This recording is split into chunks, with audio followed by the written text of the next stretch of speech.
Jika kita berbicara Tuhan, mungkin dalam konteks kebanyakan agama, ia adalah suatu yang lain dari kita dan semesta. Tapi, filsuf yang satu ini agak lain dalam menjelaskan Tuhan versinya. Semuanya, yakni alam, adalah Tuhan itu sendiri, dan sebaliknya, sebuah kepercayaan panteisme.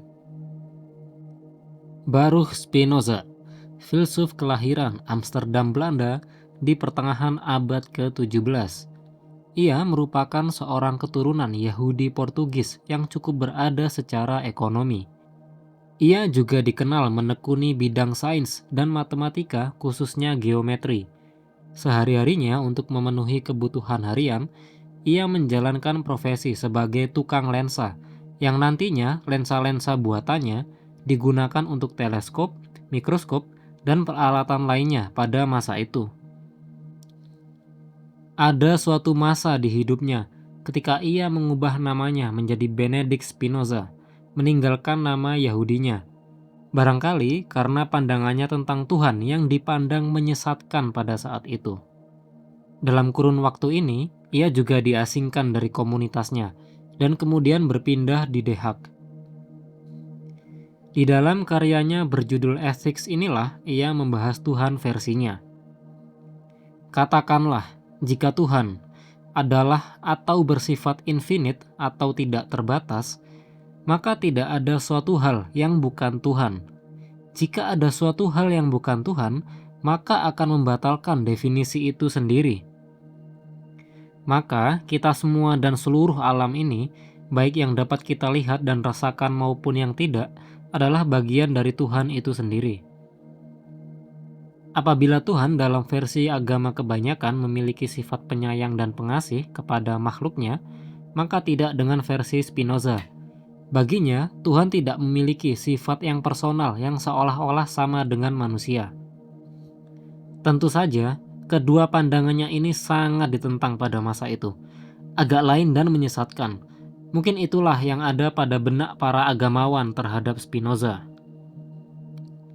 Pandangan ini juga menuju pada pandangannya yang lain tentang kehendak bebas atau free will. Ia mengambil sikap determinism, yang artinya segala tindakan adalah reaksi atau akibat dari penyebab sebelumnya. Hal ini tidak membuka kemungkinan adanya bentuk tindakan lain selain dari yang sudah pasti akan terjadi. Misalnya saja, ada sebuah batu. Jika batu ini dilemparkan ke atas, ia akan jatuh ke tanah.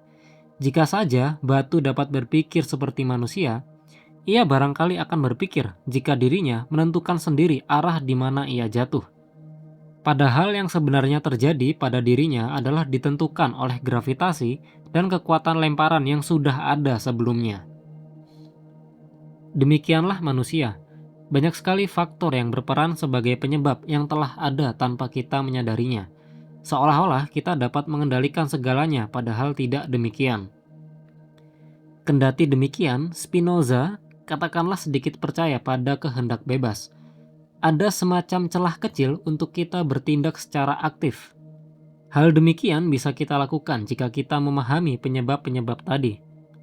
Misalnya, kita mendengar lagu yang membuat kita sedih, dan kita dengan begitu saja menjadi sedih. Jika saja kita mempelajari dan memahami bagian mana dari lagu tersebut yang membuat sedih untuk menghindari agar kita tidak sedih atau tidak sesedih yang seharusnya, hal ini masih saja mungkin. Celah kecil bagi Spinoza. Pastinya, tanpa diragukan lagi, pandangan-pandangan Spinoza ini mendapatkan banyak sekali pertentangan. Namun bukan berarti ia sepenuhnya dibenci.